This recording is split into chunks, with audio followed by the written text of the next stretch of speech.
Okay, we're going to do 2-6 part 2 here.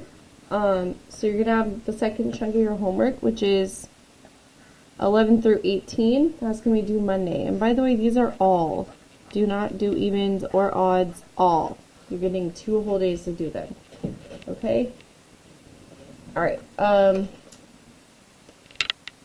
let's go ahead and go to 2-6 where we left off.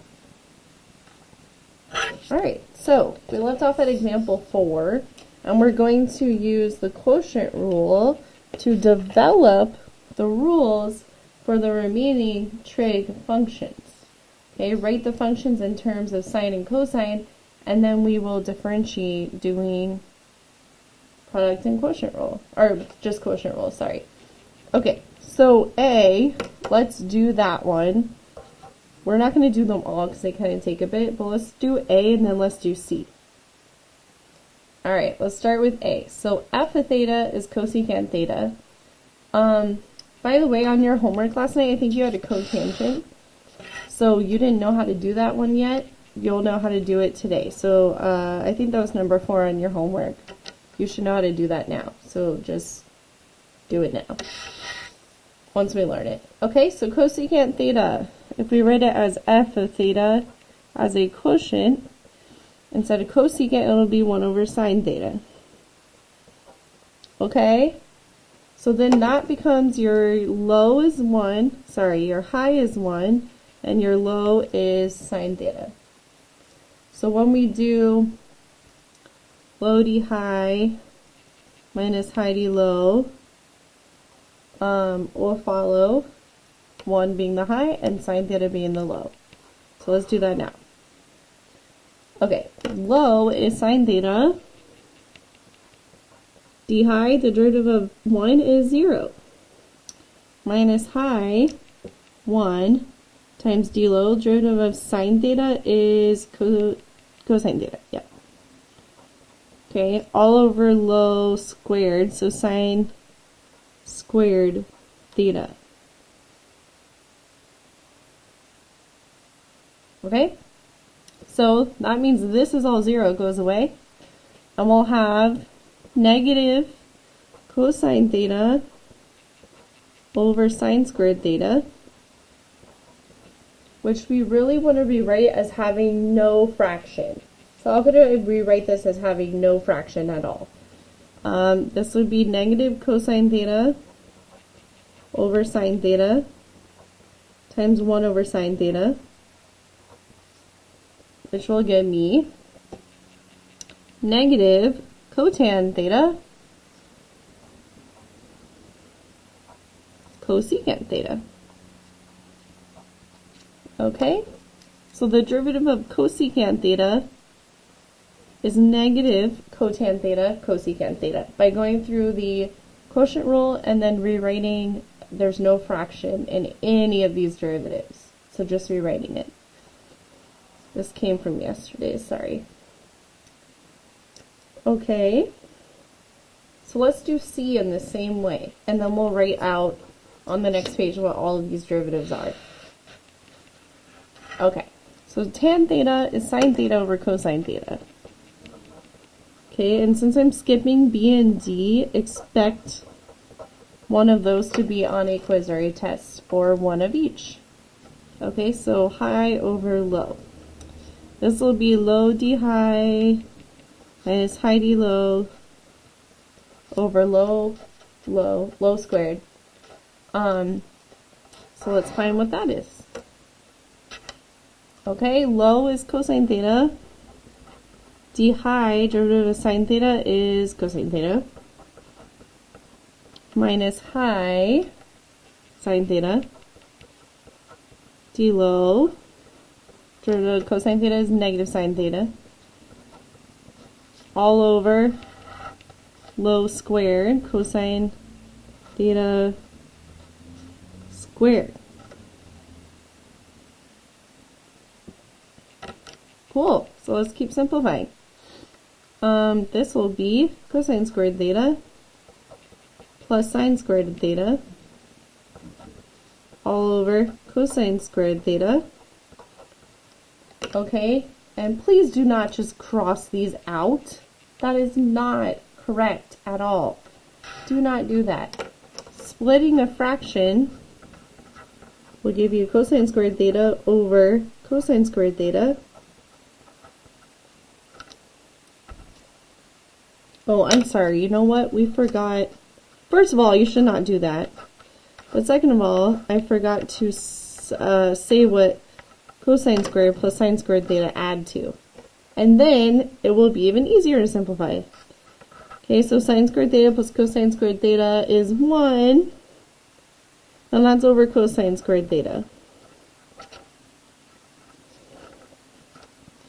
Okay, and then, yeah, that's easy. 1 over cosine squared theta, that's your secant squared theta. Okay? Okay. Secant squared theta. Alright, so the other two, you could go through everything on your own, or you will be asked to in the future. Let's just go to the next page and write all of these out. Okay? So, derivative of sine theta, we already knew that, cosine theta. Then derivative of cosine theta is negative sine theta. Derivative of tangent theta we just found to be secant squared theta by going through the quotient rule. The derivative of cosecant theta is negative cosecant theta, cotan theta. We found this derivative and it actually said this on the page before, so either or is totally fine. Same thing, obviously. Okay, and then secant theta is secant theta tan theta. Same idea, it can be switched. And then cotan theta is negative cosecant squared theta. Okay, so you do not have to memorize every one of these, but because you can use your notes, but the more you do it, hopefully the easier it gets. Okay. So if you have a cosine, a cosecant, a cotan, anything that starts with C, those are all negative. Those are all negative.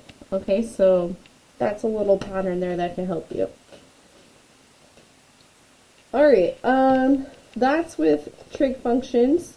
Using the constant multiple rule to rewrite, we're going to do this with the quotient rule if we need to, product rule if we need to, so that we can take the derivative in the easiest way possible. Okay, so we've kind of done this before, but it's just a little bit harder than section 2.5. So let's look at A. We have y equals 1 over square root of x minus 4. So if I rewrite, then we can use the power derivative rule. Okay? So this will be y equals x minus 4 to the negative 1/2. Okay? And like I said, we've done this before, it's just a little bit harder. So it shouldn't be too bad. We're going to do the power rule. There's nothing that we need to do quotient or product with. It's already in its own power. Alright, so I'm going to times the front and then I'll subtract 1, which is 2 over 2. So I'm going to write that already nice for me. Y prime will equal negative 1/2 x minus 4 to the negative 3/2. Okay, and like I was saying, we want to keep the same exact form the problem was given to us. So I'm going to use square roots when I rewrite this. So I'll have negative 1 over 2 square roots of x minus 4 to the third. Okay, because this is inside and outside. In over out. So the 3 needs to be with the x minus 4. The 2, obviously we don't write that. That would be the square root, but we don't write that. So 1 over 2 square roots of x minus 4 to the third. Okay?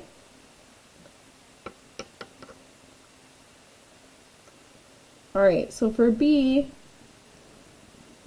you could still do the quotient rule if you wanted, or you can also rewrite it as a new power. Oh, that's why it's coming up now. Okay, okay. So this is just for me to show you that the quotient rule you could use, or you could rewrite as a power. So I could still do low d high.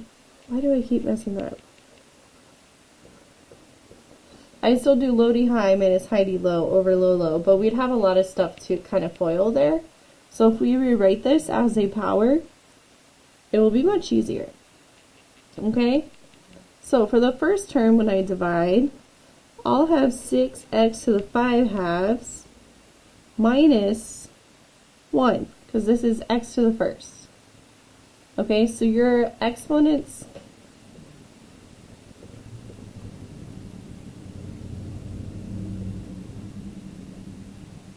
you really do top minus bottom.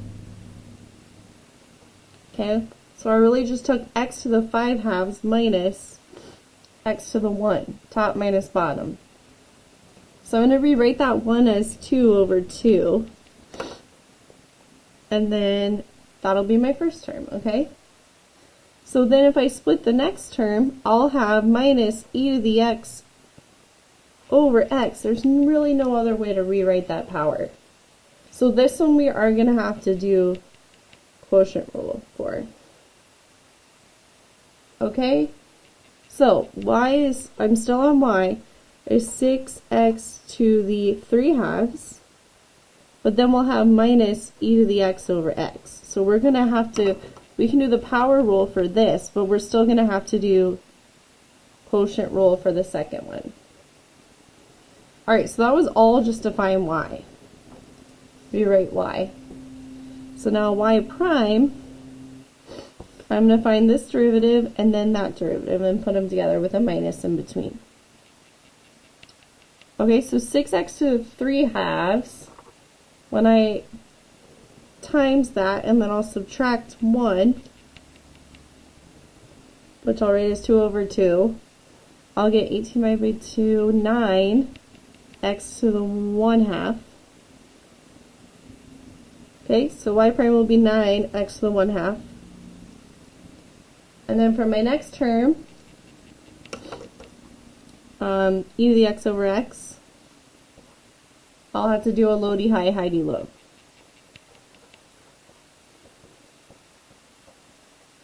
Okay, and because of that, I'm going to put a big parentheses to make sure I distribute the negative. So the low is x, d high is e to the x, derivative of e to the x is the same thing.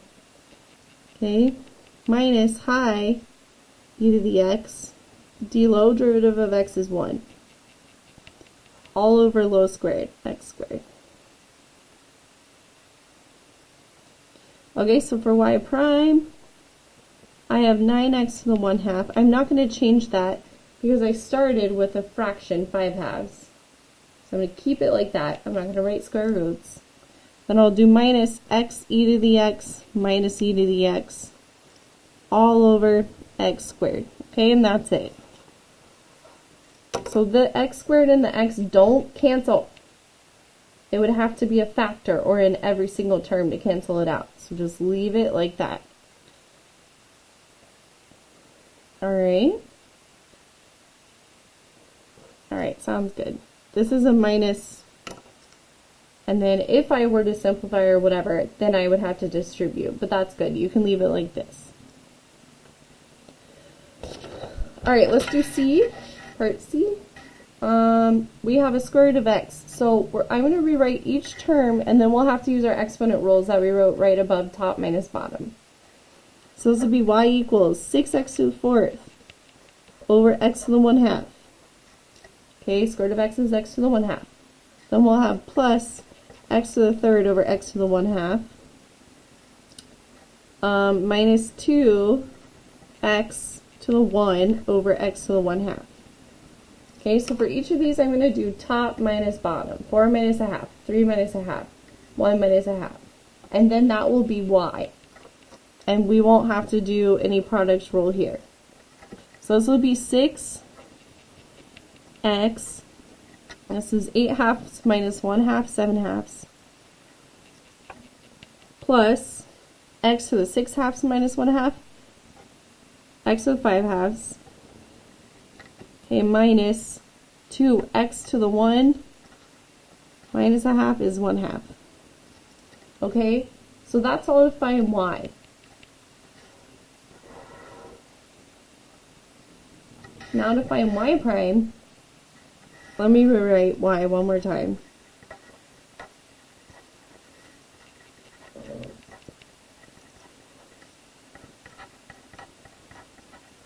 Y prime, we can just do power rule over and over.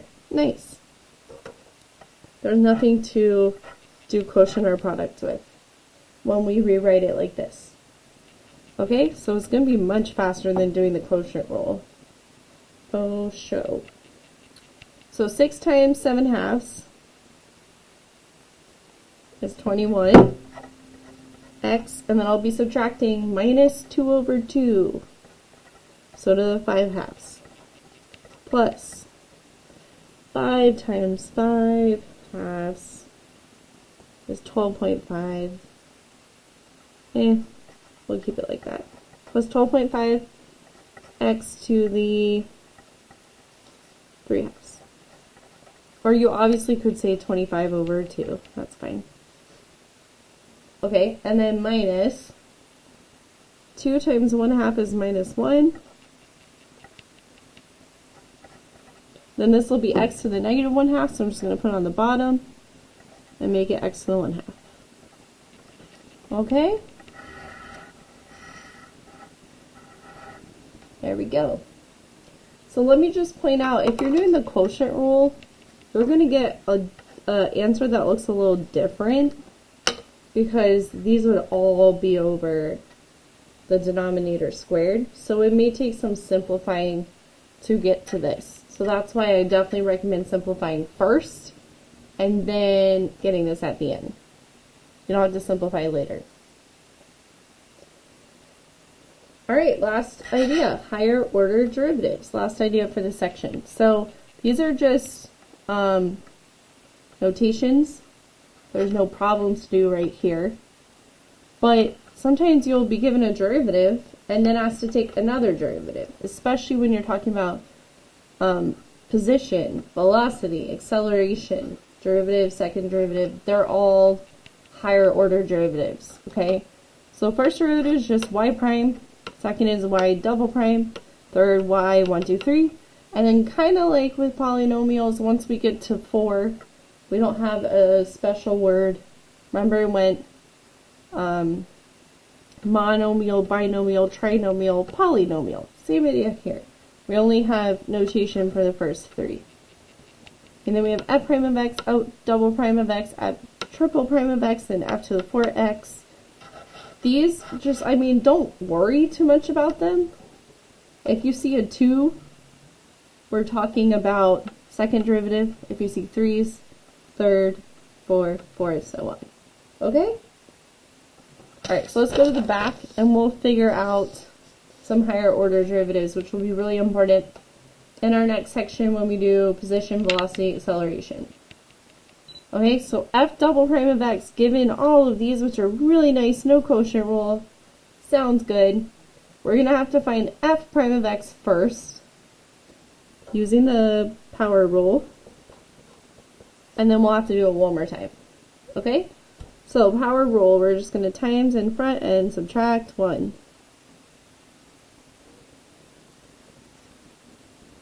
And I'll go to 0 at the end. Okay, so we'll have 9 halves x to the second. You can write 4.5 there if you want.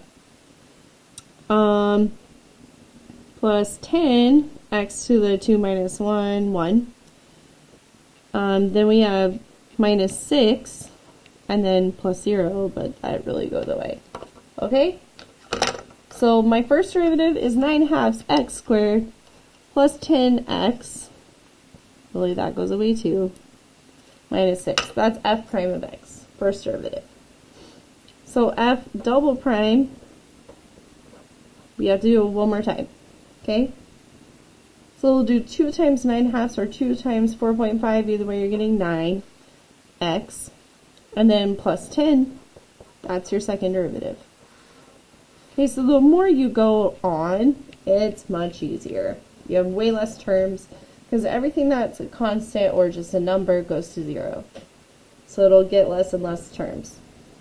Okay, which is why, so b might look scary, but as we go on, things are going to cancel out, and it'll be a lot easier to find f5 of x. So that means we're taking 5 derivatives, f prime, f double prime, f triple prime, so on. Let's see what happens.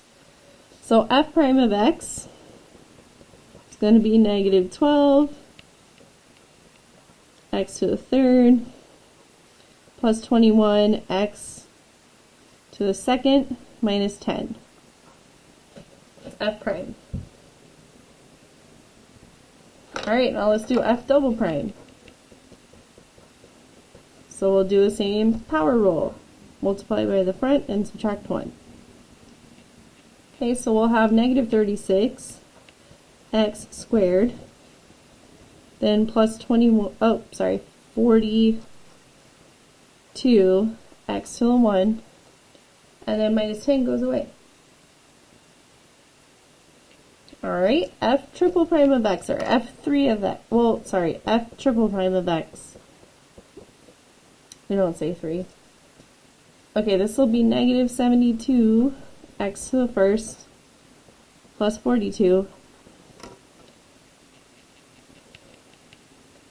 And now we will say f4 of x. Now that is negative 72. So then f5 of x is 0. Okay? So be careful there. Just because it has a high number doesn't mean your answer is going to be 0. Matter of fact, if you have the same exponent, like x to the 5th, of course it's not going to be 0. We can take x to the 5th derivative 5 times. We can't take it 6 times, but we can take it 5 times. So still go through all the steps. Alright. For sine x and for d might scare you, 867 power or derivative. We need to look at a pattern when we take the derivative of sine x. So it's cyclic. It's going to repeat itself. Okay? So sine x d1, or the first derivative of sine x, is cosine x. Take the derivative. Alright, now if I take d2 over dx2, the second derivative, what's the derivative of cosine x? It is negative sine x. Okay? So if I take the third derivative, I'm taking the derivative of the second derivative. Okay? So I'm taking the derivative of this, which would be negative cosine x. Alright, then let's do it one more time. So d4 over dx4, the fourth derivative, I'm taking the derivative of negative cosine x, which is negative times negative sine x, which is sine x. Okay, so as I go through, it's going to be the same thing. So d to the 5th is now going to be this. D to the 6th is going to be this. D to the 7th, D to the 8th. So it repeats itself every fourth power, okay? So if I have d to the 32, if you think about it in terms of 4, where would that line up? So I'd go around 4, 8, 16, 20, 24, 28, 32, I'd be ending up here at sine x. Okay? So that's the answer.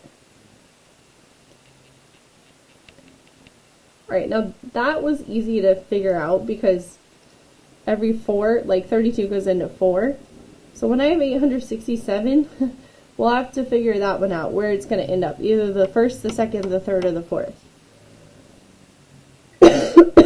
It's kind of like I to the first power, second power, third power, fourth, and then it repeats itself. It's the same exact idea.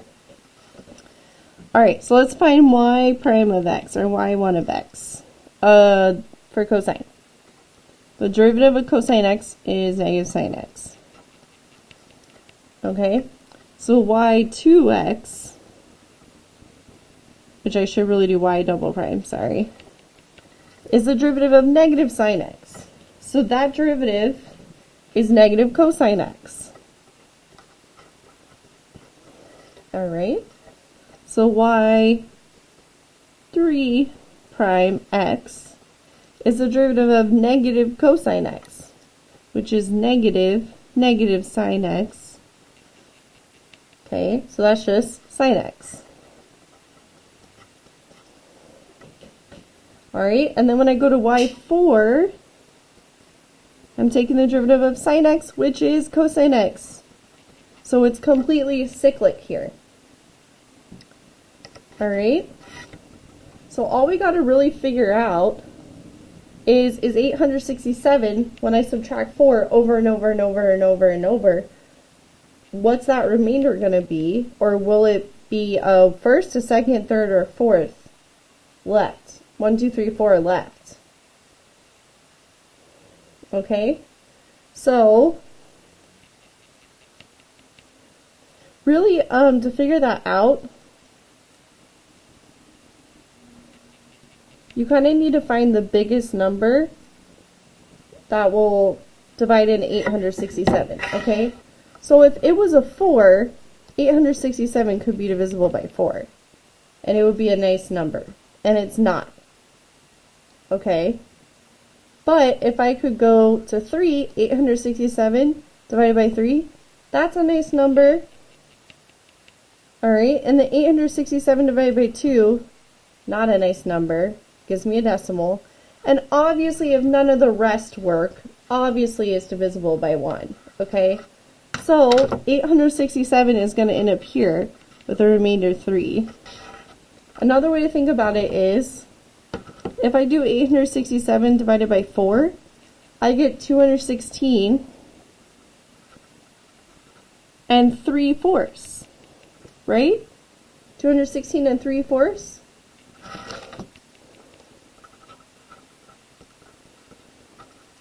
So that would give me a remainder 3, or in other words, that would be on this third cycle out of 4, okay? So the answer is sine x.